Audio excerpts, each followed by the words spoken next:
I decided to surprise my son and pick him up early from private school. At the gate, the principal barred my entry. When I said I was the father, she smiled with pity. "Sir, his father is already here. He's in the yard playing with the happy family."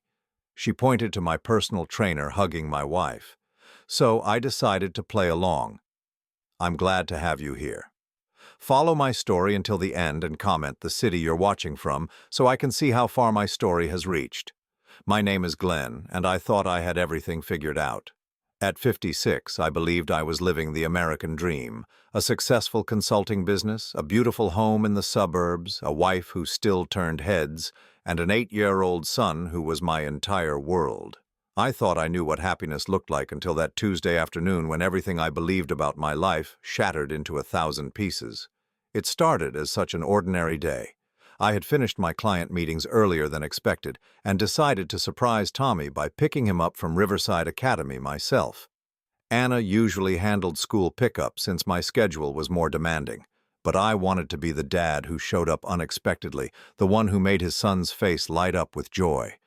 The drive to the school felt different that day, filled with anticipation. I was already imagining Tommy's excited expression when he saw me waiting by the gate instead of Anna. Maybe we could stop for ice cream or throw the baseball around in the backyard before dinner. These small moments had become precious to me, especially since I'd been traveling more for work lately. Riverside Academy sat on perfectly manicured grounds, the kind of private school that cost $30,000 a year and promised to shape future leaders. The red brick buildings and pristine lawns screamed privilege, and I was proud that I could provide this for Tommy. Every dollar I invested in his education felt like a promise for his future. I parked near the main entrance and walked toward the security gate, my mood light. Parents were already gathering, designer handbags and luxury cars creating the familiar tapestry of our social circle. I nodded to a few familiar faces, feeling that comfortable sense of belonging that comes with being part of an established community. That's when I saw Mrs. Henderson, the school principal, approaching me with an expression I couldn't quite read. She was a stern woman in her early 60s, the type who commanded respect from both children and parents alike.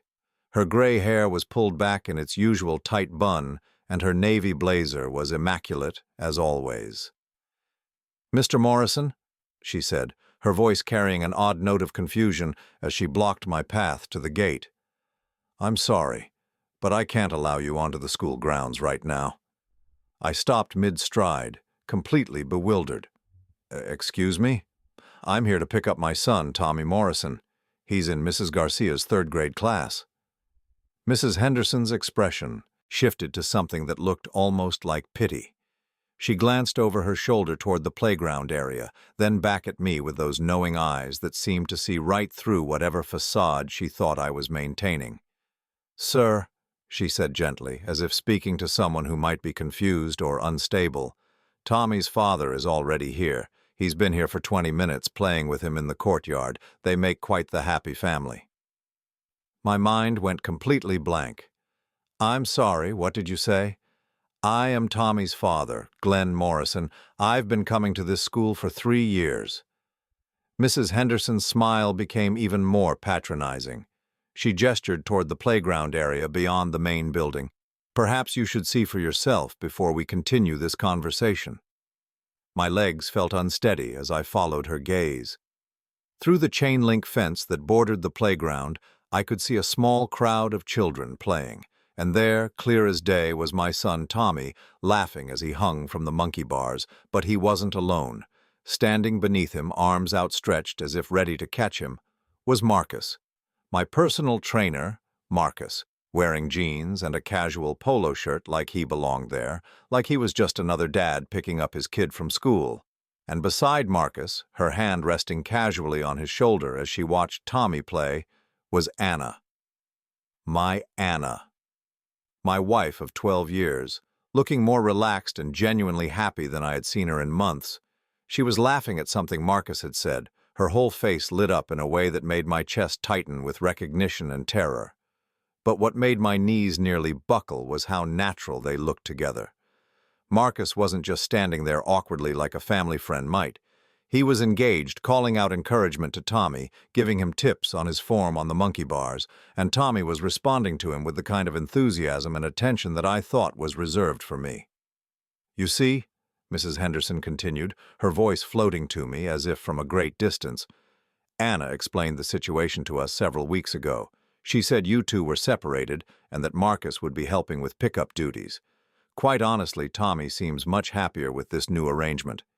Children are so resilient when the adults in their lives handle transitions well. I couldn't speak. I could barely breathe.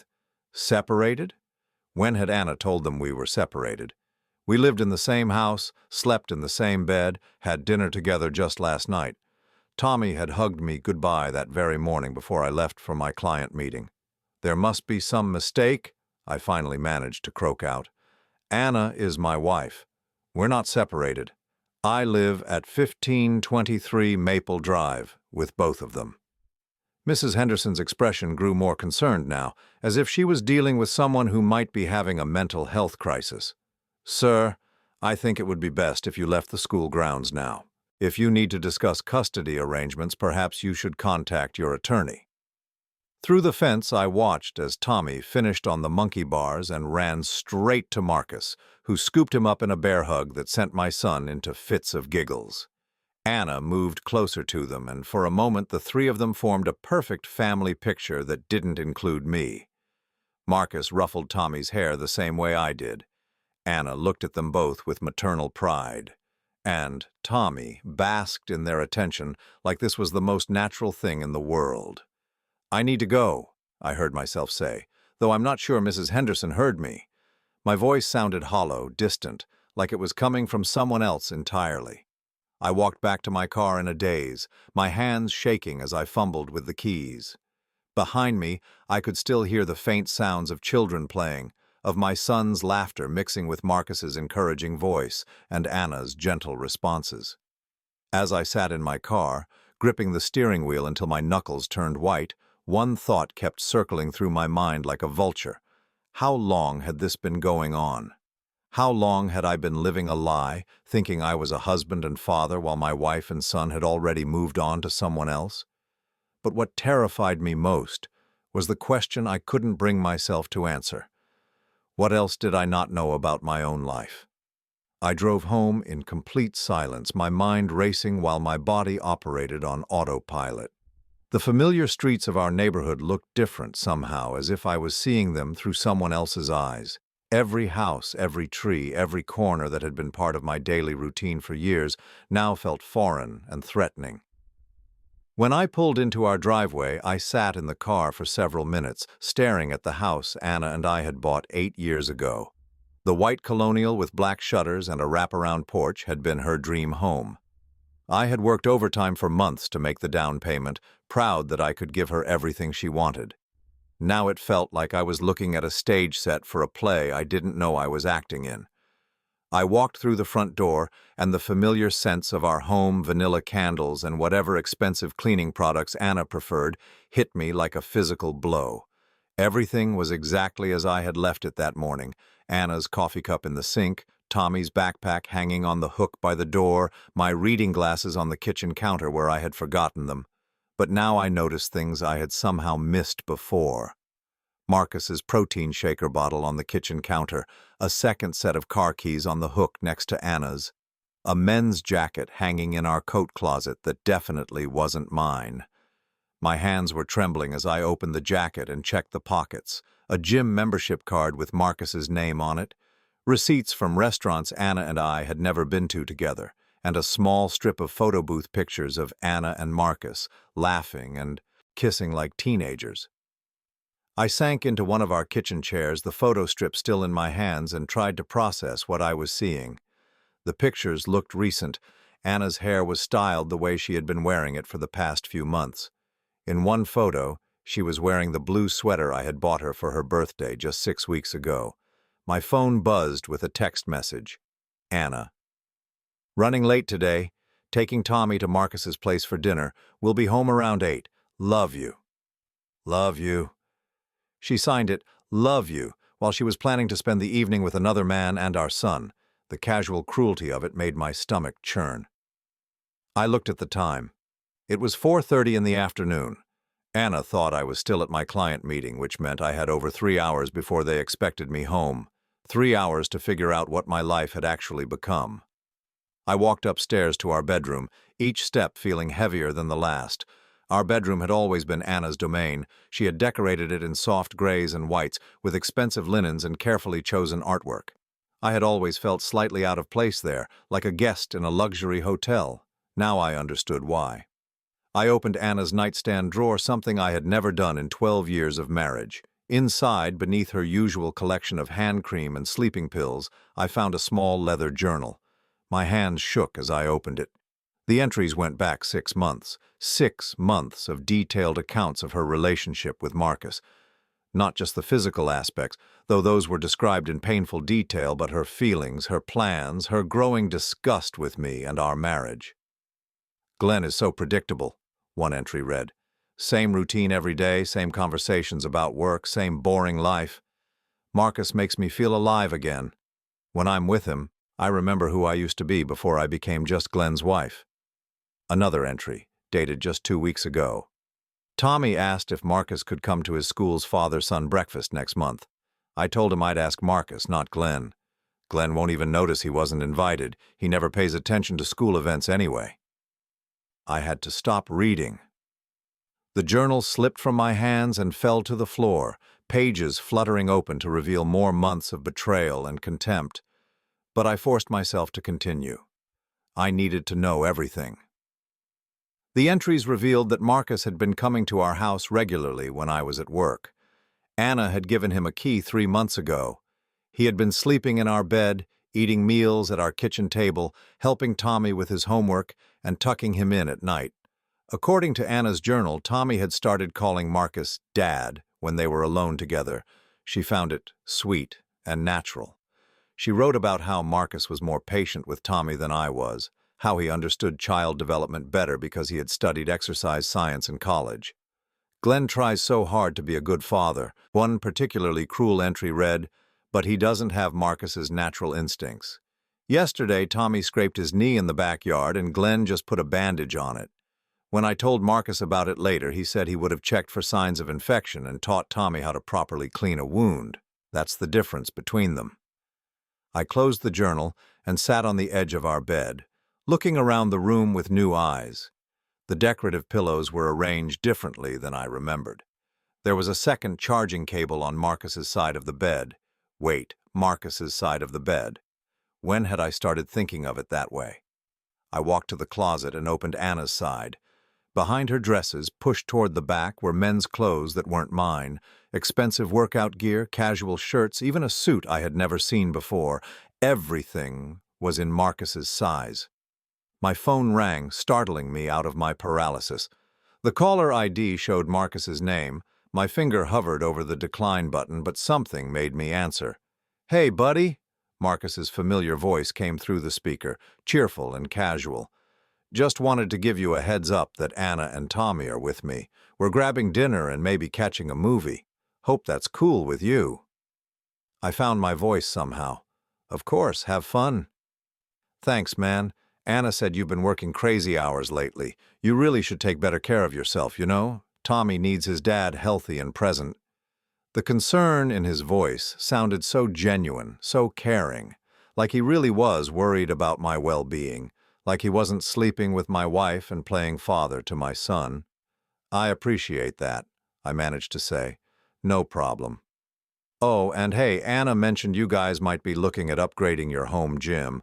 I've got some great ideas if you want to run them by me. Maybe we could grab a beer sometime this weekend and talk about it." A beer? He wanted to grab a beer with me to discuss upgrading the home gym where he probably worked out with my wife every morning while I was at the office. "That sounds great, Marcus. Let's definitely do that." "Awesome. Well, I better go. Tommy wants to show me some new trick he learned on the playground equipment. Kids these days, right? So much energy." He hung up and I stood there holding my phone, staring at our bedroom that no longer felt like mine. That's when I realized something that chilled me to the bone. Marcus wasn't being cruel or vindictive. His concern for me, his friendliness, his casual updates about my family all seemed completely genuine, which meant one of two things. Either Marcus was the most skilled manipulator I had ever encountered, or Anna had lied to him about our marriage just as completely as she had lied to me about their relationship. Either way, I was no longer just dealing with my wife's betrayal. I was dealing with something much more complicated and dangerous. And as I looked around our bedroom, seeing Marcus's clothes in our closet and evidence of their life together in every corner, I realized that I wasn't just losing my wife. I was losing everything I thought I knew about who I was. I spent the next 3 hours methodically going through every corner of our house, and what I found made my discovery at the school look like a minor deception. Anna hadn't just been having an affair, she had been systematically erasing me from our life together while using my money to build a new life with Marcus. The first real shock came when I checked our joint bank account on my phone. Over the past 6 months, there had been regular withdrawals of $500 to $800, always on days when I was traveling for work. The descriptions were vague. Personal expenses, household needs, family activities. But when I cross-referenced them with Anna's journal entries, a clear pattern emerged. Every withdrawal corresponded with an entry about something she had bought for Marcus or an activity they had done together with Tommy. The $800 withdrawal from 3 weeks ago had paid for Marcus's new gym membership at an upscale fitness center across town. The $600 from last month had covered a weekend camping trip that Anna had told me was a girls' weekend with her sister. But it was the larger amounts that really made my blood run cold. $1,500 had been withdrawn to cover Marcus's car insurance and registration fees for the BMW he drove. $2,000 had gone toward the security deposit for what Anna's journal described as Marcus's apartment, a place where she and Tommy spent their afternoons while I worked. I opened my laptop and accessed our credit card statements, dreading what I might find. The evidence was all there, hidden in plain sight among normal family expenses. Charges at expensive restaurants on evenings when Anna claimed she was home with Tommy, having quiet nights in. Hotel charges for weekend getaways that I thought Anna was taking with her sister. Even charges for family activities at museums and amusement parks that I had never been invited to join. The most damning evidence was a charge for $3,200 to a jewelry store. The date was just 2 weeks after our anniversary, when Anna had told me she didn't want anything expensive because we were saving for Tommy's college fund. According to her journal, that money had bought Marcus a Rolex watch for his birthday. I sat back in my desk chair, staring at months of financial evidence that painted a picture I couldn't deny. Anna hadn't just been cheating on me, she had been stealing from me to fund their relationship. Every romantic dinner, every weekend trip, every expensive gift that had made Marcus feel special and loved had come from my bank account. But the financial betrayal was nothing compared to what I discovered next. I found a folder in Anna's desk drawer labeled Legal Documents. Inside were papers I had never seen before, including a consultation agreement with a divorce attorney dated 4 months ago. But these weren't just exploratory papers. Anna had been actively planning to leave me and had been building a case for why she should get everything. The attorney's notes, written in professional legal language, outlined Anna's strategy. She planned to claim that I was an absent father and emotionally unavailable husband who had forced her to find emotional support elsewhere. Marcus would be presented as a family friend who had stepped in to help when I failed to meet my responsibilities. There were character witness statements that Anna had apparently been collecting for months. Her sister had signed an affidavit claiming that I was workaholic who put career success above family needs. Her best friend from yoga class had provided a statement saying that Anna often confided in her about feeling lonely and neglected in her marriage. Most shocking of all was a statement from Tommy's teacher at Riverside Academy. Mrs. Garcia had noted that Tommy frequently mentions Marcus in a paternal context and seems to have a stronger emotional connection with him than with his biological father, who rarely attends school events or shows interest in Tommy's academic progress. I read that line 3 times, feeling like someone had punched me in the stomach. I had missed school events, that was true, but only because Anna had told me they conflicted with my work schedule. I had asked her to record Tommy's school plays and parent conferences, trusting her to keep me involved.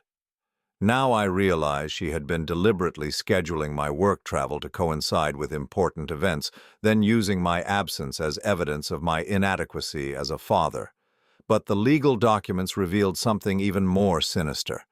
Anna's attorney had advised her to establish Marcus as a psychological parent to Tommy before filing for divorce. The strategy was to create such a strong emotional bond between Marcus and Tommy that a judge would be reluctant to disrupt it, especially if Anna could prove that I was an unreliable father figure. I found a timeline in Anna's handwriting that laid out their plan with calculating precision. Phase 1 had involved introducing Marcus as a friend and fitness coach, allowing him to gradually spend more time with our family. Phase 2 had been establishing Marcus as a regular presence in Tommy's life, having him attend school events and help with homework while I was working. Phase 3, which they were apparently in the middle of, involved Marcus taking on more and more paternal responsibilities, while Anna documented every instance of my absence or perceived failure. The final phase would be filing for divorce, seeking full custody of Tommy, and requesting alimony and child support that would essentially fund Anna and Marcus's life together while portraying me as the absent father who owed them financial support. What made it even worse was that Anna had been documenting everything to support her case. There were photos of Marcus and Tommy together at baseball games, birthday parties, and family events that I didn't even know had happened. Screenshots of text messages where Tommy expressed excitement about spending time with Dad Marcus. Even recordings of phone calls where I had sounded tired or distracted when Tommy wanted to talk about his day. I found myself thinking about all the times over the past 6 months when I had felt like something was off in our marriage. Anna had been more distant, less interested in physical intimacy, often claiming she was too tired or stressed. When I suggested we spend more family time together, she would point out how busy my work schedule was and how important it was for me to focus on providing for our family's future. Now I understood that she had been pushing me away, deliberately, creating distance in our marriage while building intimacy with Marcus. Every time I tried to be more present in Tommy's life, Anna would find reasons why it wouldn't work.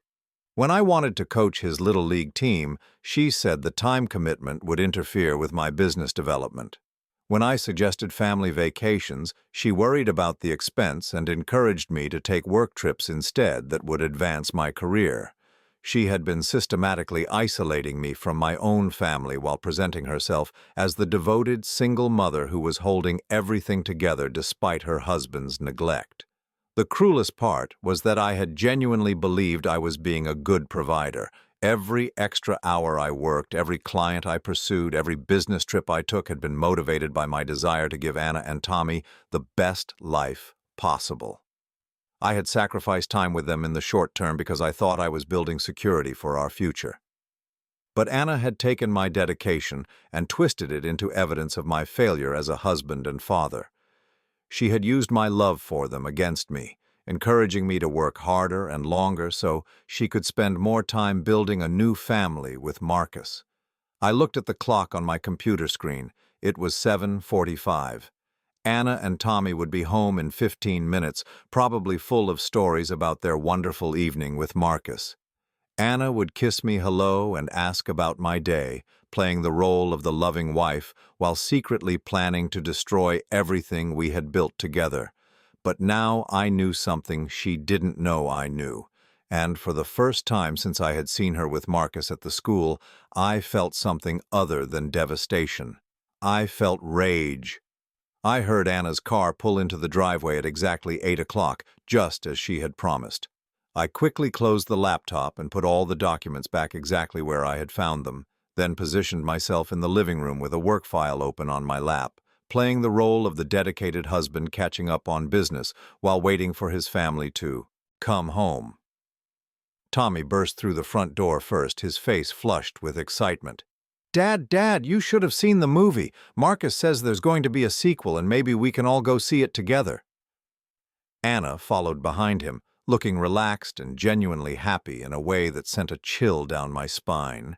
She was carrying a bag from Tommy's favorite ice cream shop, and her hair was slightly messed up in the way it got when she laughed too hard. She looked like a woman who had just spent a perfect evening with people she loved. "Hi, honey," she said, crossing the room to kiss my cheek.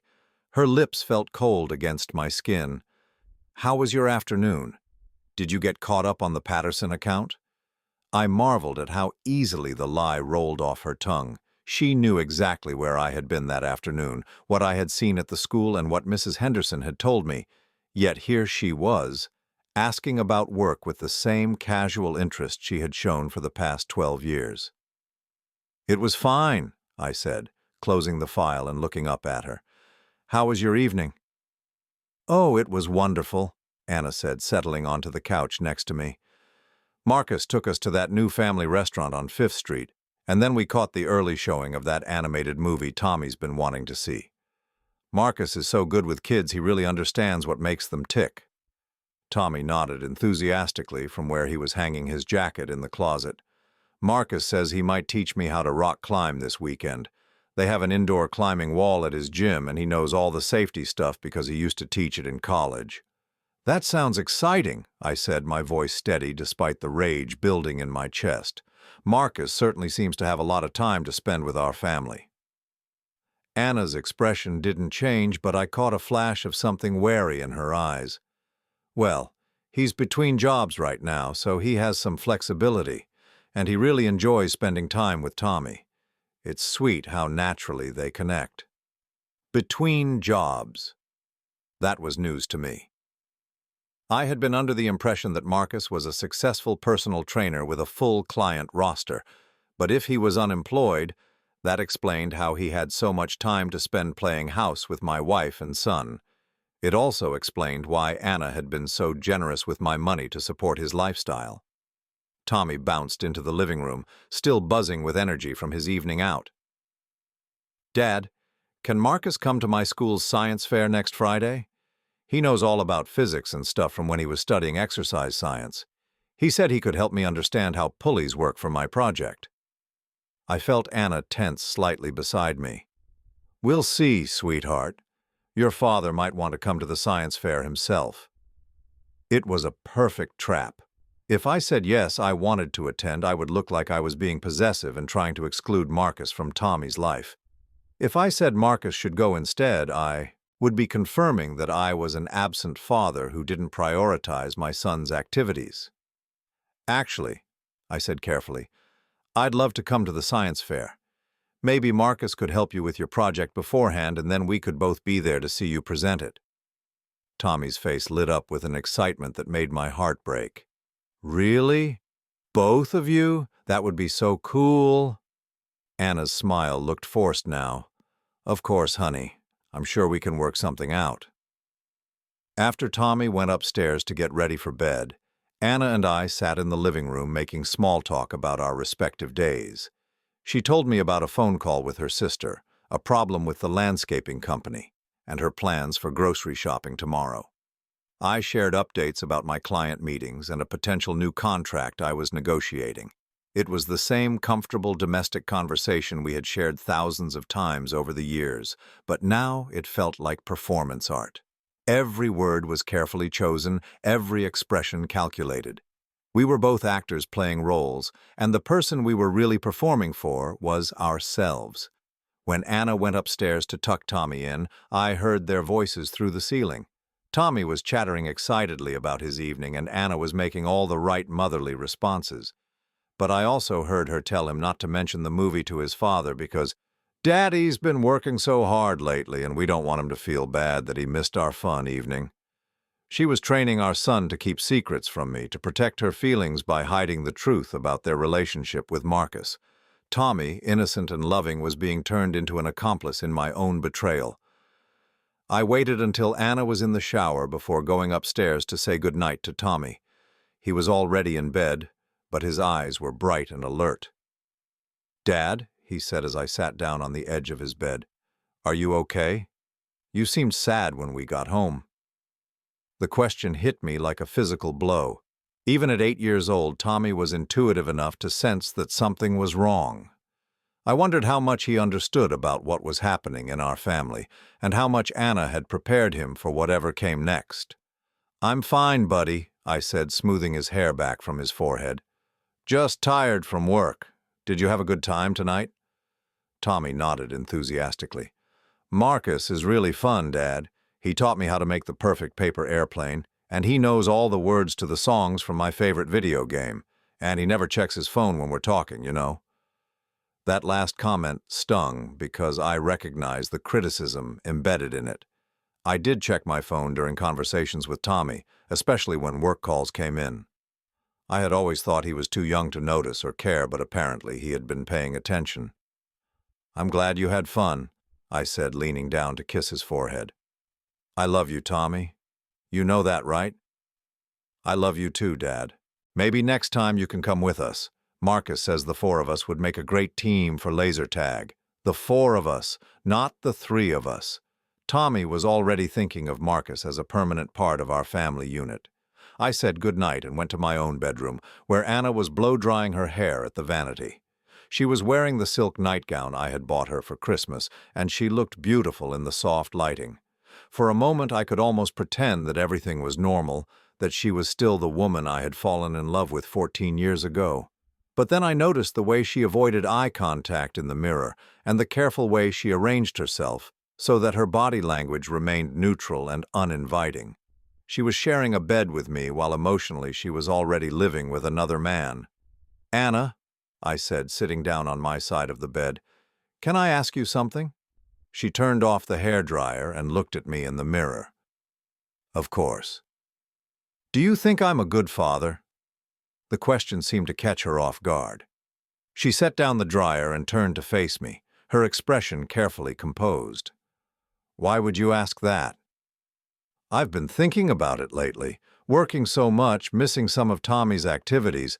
I want to make sure I'm doing right by him." Anna's face softened, and for a moment I saw a glimpse of the woman I had married. "Glenn, you're a wonderful father. You work hard to provide for us, and Tommy knows you love him. Don't be so hard on yourself." It was exactly the right thing to say, delivered with exactly the right amount of warmth and reassurance. But I knew now that she didn't mean a word of it. In her journal, in her legal documents, in her conversations with her attorney, she had painted me as a neglectful father who put work before family. "Sometimes I feel like Tommy and I aren't as close as we used to be," I continued, watching her face carefully. "Like maybe I've been too focused on business and not enough on being present." "Kids go through phases," Anna said, getting up from the vanity and crossing to her side of the bed. "Tommy's at an age where he's naturally drawn to male role models. It's actually healthy for him to have different masculine influences in his life." Masculine influences. She was talking about Marcus, encouraging me to see his presence in Tommy's life as beneficial rather than threatening. She was so skilled at this, so practiced at manipulating my perceptions and emotions. "You're right," I said. "Marcus does seem to be good with him." Anna smiled, and I could see her relax slightly. "He really is. Sometimes I think Marcus understands children better than most people, because he approaches them without any ego or agenda. He just genuinely enjoys their company." She climbed into bed beside me, and for the first time in months she moved closer, instead of maintaining careful distance. Her hand found mine under the covers, and she squeezed it gently. "You're a good man, Glenn," she said softly, "and you're a good father. Don't let work stress make you question that." Lying there in the dark, holding hands with my wife while she comforted me about my adequacy as a father, I realized that Anna wasn't just betraying me. She was systematically destroying my confidence in my relationship with my son while making me grateful for her support. But now I knew what she was doing, and tomorrow I was going to start doing something about it. The next morning I got up an hour earlier than usual and drove to my attorney's office before Anna was even awake. James Richardson had been handling my business legal needs for over a decade, and I trusted him implicitly. When I called him at 6:30 in the morning asking for an emergency meeting, he agreed to see me at 7:15 before his regular office hours began.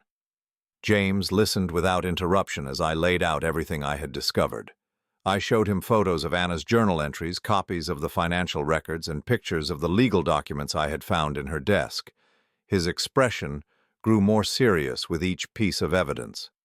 "Glenn," he said when I finished, "this is one of the most calculated cases of marital deception I've seen in 25 years of practice.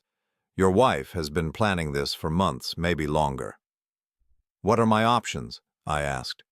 "She's already established Marcus as a father figure to Tommy, and she has documentation showing that I've been absent for important events. Can she actually get full custody?" James leaned back in his chair, his fingers steepled as he considered the situation. "Under normal circumstances, she might have a strong case, but she's made several critical mistakes.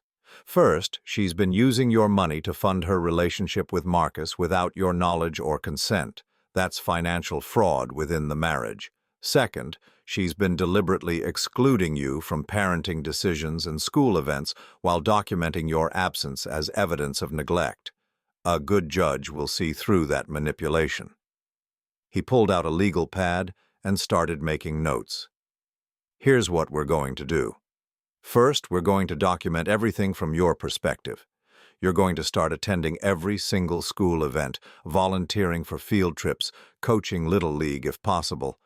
We need to establish that you're an engaged father who has been systematically excluded, not an absent father who chose work over family. Second," he continued, "we're going to set up separate bank accounts and credit cards immediately. You need to protect your assets and establish financial independence before she realizes you know about her plans. We'll also set up a trust for Tommy's college fund that she can't access.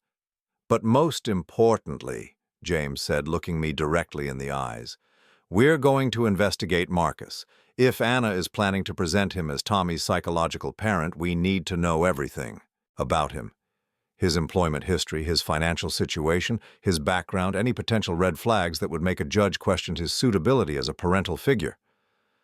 I spent the rest of the morning setting up new financial accounts and meeting with a private investigator James recommended. By noon, I had essentially created a parallel financial life that Anna knew nothing about. I also hired the investigator to conduct a thorough background check on Marcus and to document the extent of his involvement in my family's daily routine. But the most important thing I did that morning was call Tommy's school and request a meeting with Mrs. Garcia, his teacher. I told her I was concerned that work had been keeping me too busy to stay involved in Tommy's academic progress, and I wanted to schedule regular check-ins and volunteer for upcoming activities. Mrs. Garcia seemed surprised by my sudden interest, which confirmed that Anna had been portraying me as an uninvolved father. But she was happy to accommodate my requests, and by the end of our meeting I was signed up to help with the upcoming science fair, volunteer for a field trip to the Science Museum, and attend the monthly parent-teacher conferences that I apparently had been missing for the past year. When I asked Mrs. Garcia about Marcus's involvement in Tommy's school life, her response was illuminating. "Oh yes, Anna's friend Marcus has been very helpful," she said. "He's attended several events when Anna mentioned you were traveling for work. Tommy speaks about him quite fondly. It's nice that Anna has such good support during busy periods in your schedule." The way she phrased it made it clear that Anna had been presenting Marcus as a helpful family friend, not as a romantic partner. Mrs. Garcia had no idea that she was witnessing the systematic replacement of a father by his wife's lover. I spent the afternoon at work, but for the first time in months I left the office at exactly 5 o'clock. When I got home, Anna was in the kitchen preparing dinner while Tommy did homework at the kitchen table. "You're home early," Anna said, and I could hear a note of surprise and slight concern in her voice. "I realized I've been working too much lately," I said, kissing Tommy on top of his head before sitting down next to him. "I want to spend more time with my family. What are you working on, buddy?" Tommy looked up from his math worksheet with genuine surprise and pleasure. "Dad, I'm doing multiplication problems. They're really hard, but Marcus taught me a trick yesterday that makes them easier." "Show me," I said, pulling my chair closer to his. For the next hour, I helped Tommy with his homework, asking questions about his school day and showing genuine interest in his answers. Anna watched from the kitchen, and I could see her growing unease as Tommy responded enthusiastically to my attention. During dinner, I asked about the upcoming science fair and told Tommy I was excited to see his project. His face lit up with an excitement that made my heart ache. "Really? You're going to come?" he asked. "Of course I'm going to come. I wouldn't miss it. And I talked to Mrs. Garcia today about volunteering for your field trip to the Science Museum next month. I hope you don't mind having your old dad tag along." Tommy practically bounced in his chair. "That's so cool. Wait until I tell Marcus. He's going to be so excited that you're coming too." Anna's smile looked strained. "That's wonderful, Glenn. I'm sure Tommy appreciates having both of his father figures there to support him." Father figures. She was still trying to normalize Marcus's role while diminishing mine. After dinner, while Anna was cleaning up, I took Tommy upstairs to help him get ready for bed. As we went through his evening routine, I asked him about Marcus in a casual, non-threatening way. "You really like spending time with Marcus, don't you?" I said as Tommy brushed his teeth. He nodded enthusiastically. "He's really fun, Dad, and he knows so much cool stuff. He taught me how to tie different kinds of knots, and he knows all about rock climbing and camping. He said maybe we could go camping together sometime, all four of us." "That sounds like fun," I said. "How often do you see Marcus?" Tommy thought for a moment. "Almost every day when I get home from school. Sometimes he helps me with homework, and sometimes we play video games or throw the football in the backyard. Mom says he likes to help out because he doesn't have kids of his own." Almost every day. Marcus had been in my house playing with my son almost every single day for months, and I had been completely unaware of it. "Does Marcus sleep over sometimes?" I asked, trying to keep my voice casual. Tommy nodded. "Sometimes when you're traveling for work. He sleeps in the guest room, and then he makes really good pancakes for breakfast. He taught me how to flip them without breaking them." The guest room. Anna had been bringing Marcus into our house when I was away, letting him sleep over and play house with our family. Tommy thought it was normal because Anna had presented it as a helpful friend staying over to keep them company while Daddy was away on business. That night, after Anna fell asleep, I lay awake, staring at the ceiling and thinking about everything I had learned. Anna had orchestrated this betrayal with remarkable skill and patience. She had gradually introduced Marcus into Tommy's life as a friend and helper, slowly increasing his presence and importance, while simultaneously engineering situations that kept me away from important family moments. But she had underestimated me. She thought I was too busy, too trusting, too comfortable in my routine to notice what she was doing. She had counted on my dedication to providing for our family to keep me distracted while she built a new family without me. What she didn't realize was that my business success had taught me how to recognize manipulation and strategic planning. I had spent years negotiating with people who were trying to gain advantage over me, and I had learned how to be patient, methodical, and strategic in my responses. Anna thought she was playing chess while I was playing checkers. But now that I understood the game, I was going to show her that she wasn't the only one who could plan ahead. The private investigator called me the next afternoon with his preliminary findings about Marcus. What he told me changed everything. Marcus had been unemployed for 8 months, not just between jobs as Anna had claimed. He had been fired from his last position as a trainer at an upscale fitness center for inappropriate relationships with married female clients. Before that, he had been let go from 2 other gyms for similar reasons. But most importantly, Marcus had a pattern. He targeted married women with successful husbands and young children, gradually inserting himself into their lives as a helpful friend before manipulating them into emotional and financial dependence. In his previous relationship, he had convinced a woman to leave her husband and move in with him, using her divorce settlement to support his lifestyle for 2 years before moving on to his next target. Anna wasn't Marcus's first victim. She was his latest mark in a pattern of calculated manipulation that he had been perfecting for years. When I realized that both Anna and I were being manipulated by the same man, everything changed. This wasn't just about my marriage anymore. This was about protecting my son from a predator who saw our family as nothing more than an opportunity for financial and emotional exploitation.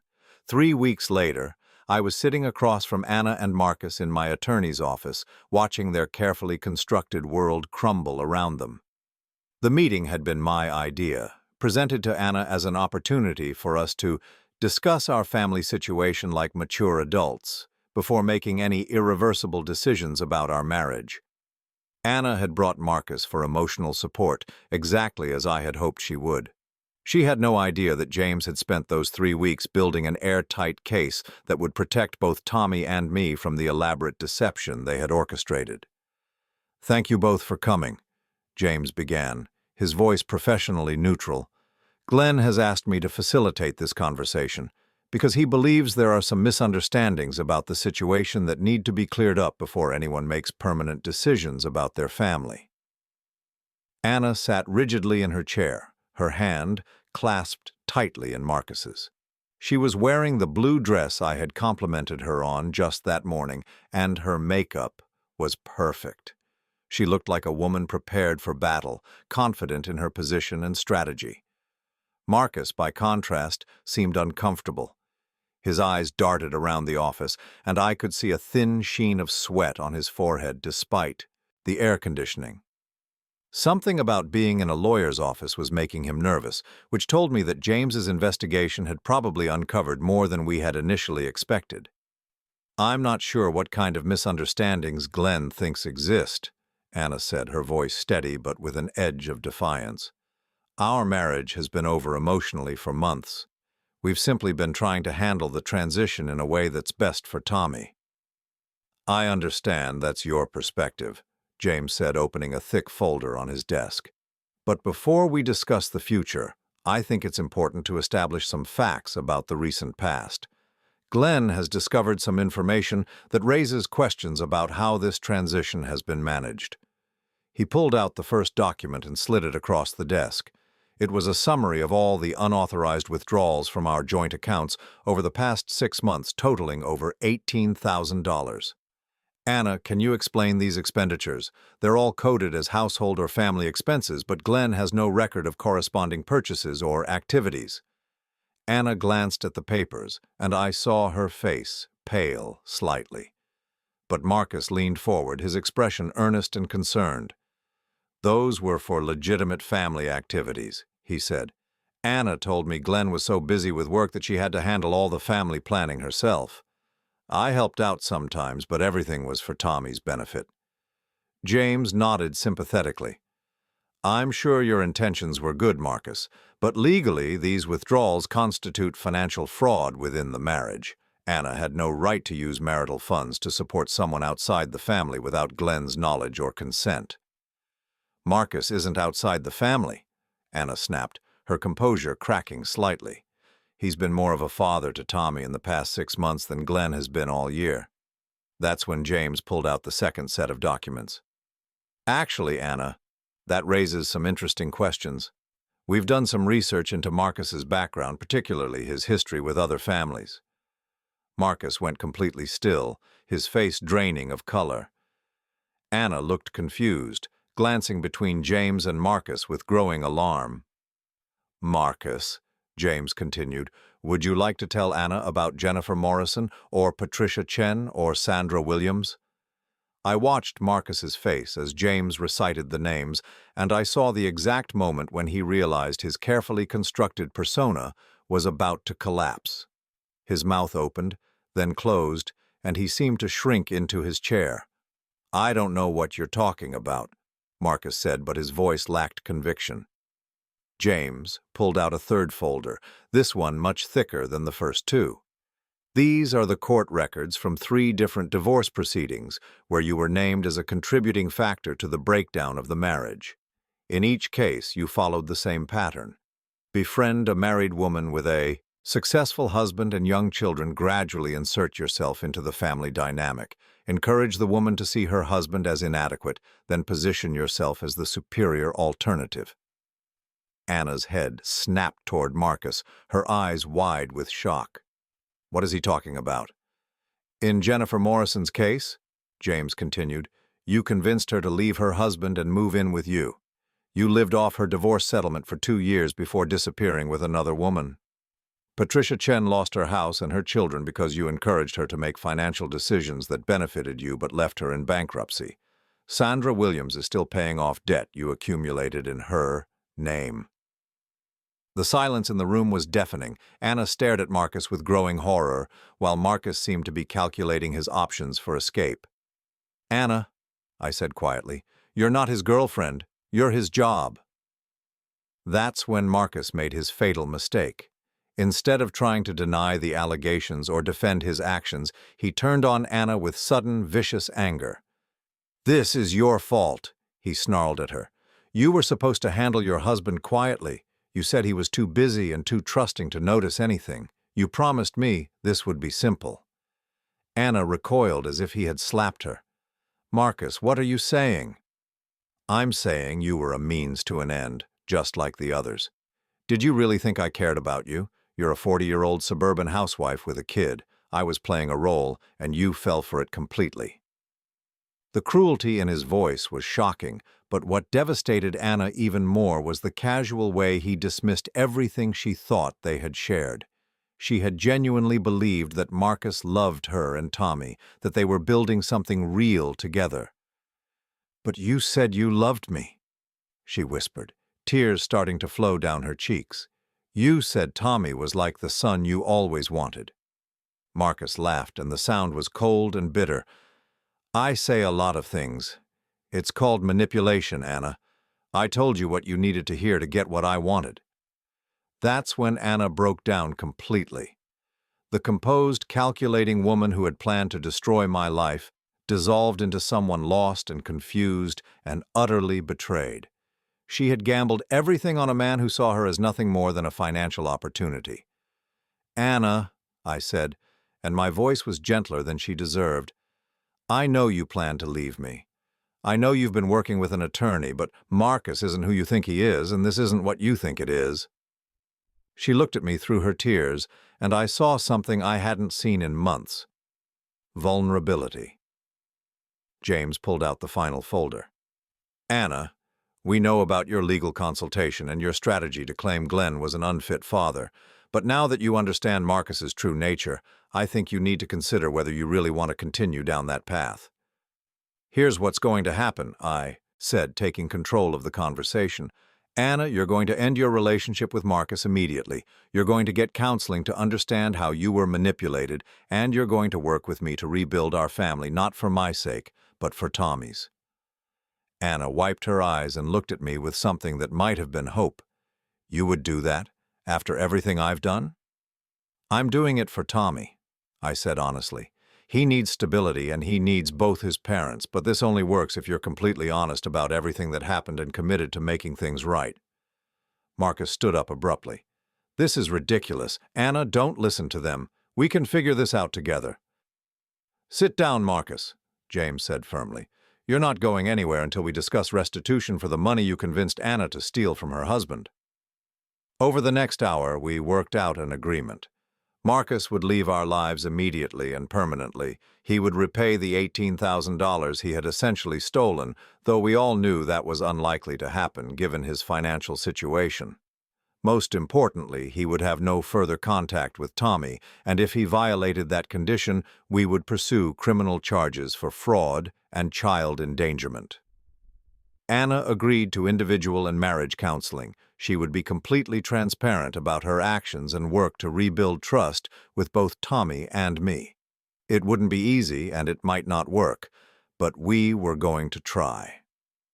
6 months later, I was sitting in the bleachers at Tommy's Little League game, watching him pitch with the confidence and joy that had returned to his personality as our family healed. Anna sat beside me, and while our relationship was still fragile, we were rebuilding something real based on honesty rather than manipulation.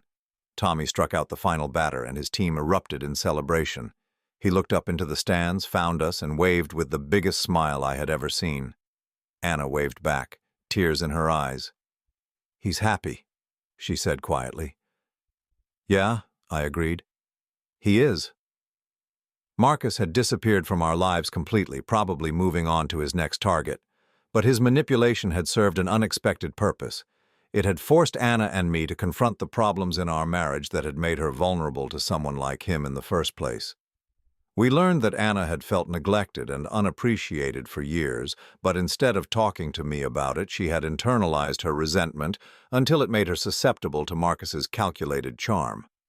I learned that my dedication to providing for our family had become an excuse for emotional absence, and that Tommy needed more than financial security from his father.